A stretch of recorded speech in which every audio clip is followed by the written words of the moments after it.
बातमीपत्रामध्ये आता पाहणार आहोत सुपरफास्ट 100 बातम्या सुरुवात करूयात।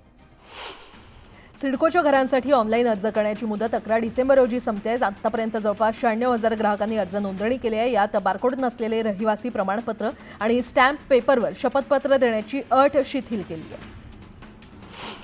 देशाची अर्थव्यवस्था 5 लाख कोटी डॉलरपर्यंत वाढवण्याचं उद्दिष्ट गाठण्यासाठी नीती आयोगाच्या शिफारसीनुसार एमएमआरचा ग्रोथ हब म्हणून विकास करण्यात येणार आहे। ग्रोथ हबमध्ये 2047 पर्यंत एकूण 30 लाख घरांची निर्मिती करण्यात येणार आहे। रिक्त घरं म्हाडाच्या कोकण मंडळासाठी मोठी डोकेदुखी बनलेली आहे। 11,000हून अधिक घरं विक्रीविना रिकामी असून म्हाडानं या घरांचा समावेश प्रथम प्राधान्य योजनेमध्ये केलेला आहे। त्यानुसार या घरांसाठी अर्ज विक्री स्वीकृती प्रक्रिया सुरू आहे। डिसेंबर महिन्यात देशभरात अपेक्षित थंडी पडण्याची शक्यता नाहीये। कमाल आणि किमान तापमान सरासरीपेक्षा जास्त राहण्याचा अंदाज आहे। मध्य भारतापासून दक्षिणेमध्ये सर्वदूर डिसेंबरमध्ये सरासरीपेक्षा जास्त पावसाचा अंदाज आहे। मध्य रेल्वेनं भारतरत्न डॉक्टर बाबासाहेब आंबेडकर यांच्या महापरिनिर्वाण दिनानिमित्त मुंबई येथे जाणाऱ्या प्रवाशांच्या सोयीसाठी 12 अनारक्षित विशेष गाड्या चालवण्याचा निर्णय घेतलाय। नागपूर छत्रपती शिवाजी महाराज टर्मिनस मुंबई दरम्यान 4 विशेष ट्रेन चालणार आहेत। एक विशेष ट्रेन कलबुर्गी ते छत्रपती शिवाजी महाराज टर्मिनस दरम्यान चालेल। बदलापूर येथील 2 मुलींवर अत्याचारातल्या घटनेतील आरोपी अक्षय शिंदे यांच्या एन्काउंटरच्या घटनेच्या तपासावरून मुंबई उच्च न्यायालयानं सीआयडीला फटकारलंय। सीआयडी गांभीर्यानं तपास करत नसल्यानं उच्च न्यायालयानं पुन्हा एकदा नाराजी व्यक्त केली आहे। मुंबई पालिकेकडून ठाणे पालिकेला मिळणाऱ्या पाणीपुरवठ्यात कपात झालेली आहे। 30% पाणी कपातीमुळे पुढील आठवडाभर ठाण्याच्या विविध भागात 24 तासांसाठी पाणीपुरवठा बंद ठेवून पाणी वितरण केलं जाणार आहे। सणासुदीच्या काळात मालमत्ता खरेदीचे व्यवहार देशभरातील सर्वच प्रमुख शहरांमध्ये मोठ्या प्रमाणात झाल्याचं दिसतंय। जोरदार मागणी असल्यानं देशातील 8 प्रमुख शहरांमध्ये जुलै ते सप्टेंबरच्या तिमाहीमध्ये निवासी घरांच्या किमती वार्षिक आधारावर 11% वाढल्याचं दिसून आलं। गेल्या अनेक दिवसांपासून मुंबईतील वायू प्रदूषणामध्ये वाढ होत आहे। वायू प्रदूषण रोखण्यासाठी महाराष्ट्र प्रदूषण नियंत्रण मंडळानं मुंबई महानगर क्षेत्रासाठी नवी मार्गदर्शक तत्त्व जारी केली आहेत। स्टोन क्रशर, हॉट मिक्स प्रकल्प आणि रेडीमिक्स सिमेंट कारखान्यांसाठी ही तत्त्व जारी करण्यात आली आहेत। वर्सोवा दहिसर सागरी किनारा मार्गासाठी आवश्यक असलेली सागरी किनारा व्यवस्थापन क्षेत्राची केंद्राची आणि राज्याची परवानगी मुंबई पालिकेला मिळालेली आहे। आता केवळ वन खात्याची परवानगी शिल्लक असून ती महिनाभरात मिळण्याची शक्यता आहे। अंधेरी पूर्व आणि पश्चिमेला जोडणाऱ्या गोखले पुलाची दुसरी बाजू तयार करण्यासाठी पालिका प्रशासनानं कामाचा वेग वाढवलाय। त्याचबरोबर या दुसऱ्या बाजूची आणि बर्फीवाला पुलाची जोडणी करण्याच्या कामालाही आता वेग येणार आहे।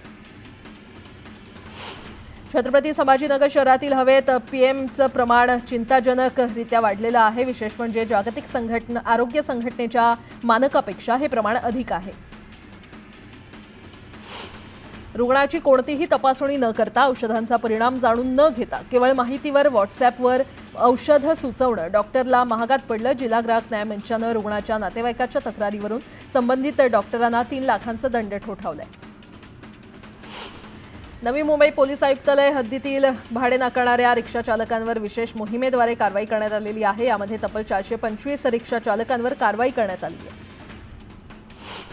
ओला इलेक्ट्रिक ही कंपनी आपल्या व्यवसायाचा विस्तार करण्यासाठी मोठ्या योजनेवर काम करते। देशभरात आपल्या इलेक्ट्रिक स्कूटर्सची पोहोच वाढवण्यासाठी कंपनी आपल्या मालकीच्या स्टोअर्सची संख्या 4,000पर्यंत वाढवणार आहे। यात 20 दिवसात 3,200 नवीन स्टोअर्स उघडण्यात येणार आहेत।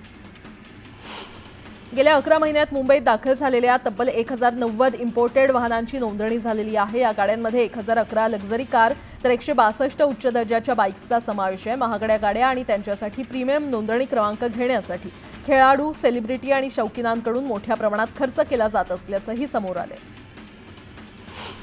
फळ पिकांना विमा संरक्षण देण्यासाठी राज्यातील शेतकऱ्यांचे 73,787 अर्ज आले होते। कृषी विभागानं केलेल्या सुमारे 45,000 अर्जाच्या पडताळणीमध्ये सुमारे 10,500 ठिकाणी बागांची लागवड नसल्याचं उघड झालंय। वर्धा जिल्ह्यात कपाशीचं मुख्य पीक घेतलं जातं, मात्र दरवर्षी लागवड खर्चात मोठी वाढ होऊन कपाशीच्या दरामागची साडेसाती संपली नाहीये। कापसाच्या दरात सातत्यानं घसरण होते। राज्यातील बाजार समित्यांमध्ये गव्हाची 11,681 क्विंटल आवक झाली। यात गव्हाला कमीत कमी 2,200 रुपयांपासून 4,400 रुपयांपर्यंत दर मिळाला। खरीप हंगाम संपताच रब्बी पिकाच्या पेरण्यांना वेग आला असताना मावळमध्ये वारू गावातील शेतकऱ्यांनी शेतीच्या बांधावर लावलेले वाल पीक जोमात आलं असून शेतकऱ्यांना आर्थिक फायद्याबरोबरच खरी खायला चवदार भाजी होत असल्यानं या वाल भाजीला भाजी मार्केटमध्ये जास्त मागणी आहे। गृहिणींच्या शरीराला पोषक असलेल्या या वाल भाजीकडे जास्त कल दिसून येतोय। उल्हासनगर शहरामध्ये अनेक ठिकाणी खोदलेल्या रस्त्यांमुळे धुळीचं साम्राज्य पाहायला मिळतं। या धुळीमुळे श्वसनाचे विकार वाढू लागलेले आहेत आणि त्यामुळे वृद्धांना याचा जास्त त्रास होतोय।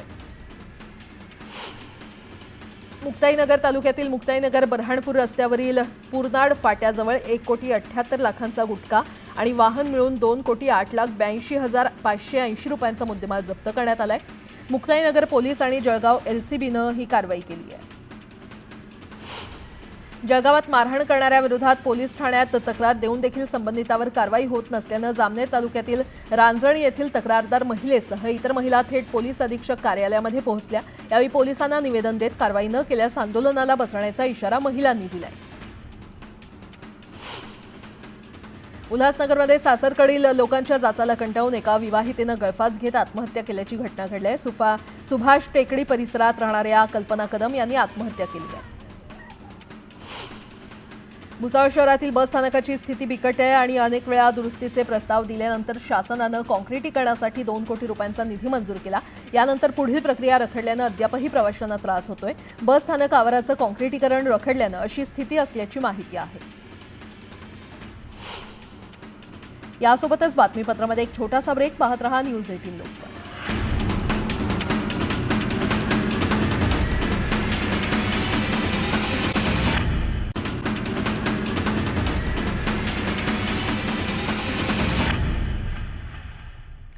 ब्रेकनंतर आपलं स्वागत। पुढच्या बातम्या पाहूयात। सांगलीच्या मिरज शहरामध्ये आर्थिक वादातून एका टोळीकडून धारदार शस्त्रांनी हल्ला करत तिघांवर हल्ला करण्यात आलेला आहे, ज्यामध्ये शिवसेना शिंदे गटाच्या जिल्हा समन्वयक मतीन काझी यांच्यासह 3 जण जखमी झालेत। या घटनेनंतर काझी समर्थकांनी संशयित हल्लेखोरांच्या घरावर तुफान दगडफेक करत घरात घुसून नासधूस केली। या प्रकरणी पोलिसात गुन्हा दाखल करण्यात आलाय।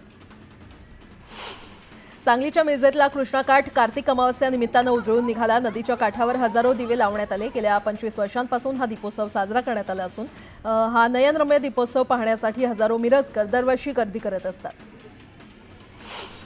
वर्धा जिल्हा परिषदेच्या आरोग्य यंत्रणेच्या ताफ्यात लवकरच 21 रुग्णवाहिका दाखल होणार आहेत। काही दिवसांपूर्वी या रुग्णवाहिका आरोग्य यंत्रणेला मिळाल्या आहेत। आरोग्य विभागाच्या मागणीनुसार या रुग्णवाहिका उपलब्ध करण्यात आलेल्या आहेत। माळशिरस विधानसभा मतदारसंघातील मार्कडवाडी गावामध्ये मतदान करण्यासाठी ग्रामस्थ जमत असून या ठिकाणी मोठ्या प्रमाणात पोलीस बंदोबस्त तैनात करण्यात आलाय। मतदार मतदान करण्यावर ठाम असून हे पुन्हा मतदान करतील अशी प्रतिक्रिया उत्तमराव जानकरांनी प्रतिक्रिया दिली आहे। निवडणूक होताच महायुतीतील आमदारांकडून मतदारसंघात कामाला सुरुवात झाली आहे। रावेर मतदारसंघाचे नवनिर्वाचित आमदार अमोल जावळे यांनी उत्पादक शेतकऱ्यांच्या प्रश्नांबाबत आढावा घेतलाय। तर केळीवरील विविध प्रक्रिया करून उद्योग व्यवसायासाठी महायुती सरकारकडून 14 कोटींचा निधी मंजूर करण्यात आलाय। बांगलादेशमधील सध्याच्या घडामोडी पाहता केंद्र सरकारनं संयुक्त राष्ट्रांकडे बांगलादेशात शांतीसेना तैनात करण्याची विनंती करावी, तसंच पंतप्रधान नरेंद्र मोदी यांनी तिथे छळ होणाऱ्या भारतीयांना परत आणण्यासंबंधी हस्तक्षेप करावा अशी मागणी पश्चिम बंगालच्या मुख्यमंत्री ममता बॅनर्जी यांनी केली आहे।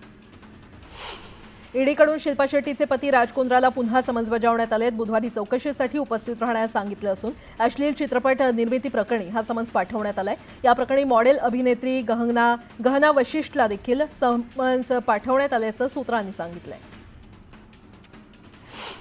नौदलाच्या पाणबुडीला मासेमारी बोटीच्या 21 नोव्हेंबरला झालेल्या अपघात प्रकरणी बोटीच्या तांडेल विरोधात येलो गेट पोलिसात गुन्हा दाखल करण्यात आलाय। अपघातानंतर बेपत्ता झालेल्या 2 खलाशांचे मृतदेह 28 नोव्हेंबरला सापडले होते। पाणबुडीचे कार्यकारी अधिकारी कमल सिंग यांच्या तक्रारीवरून पोलिसांनी गुन्हा नोंदवला असून या अपघाताची चौकशी सुरू आहे।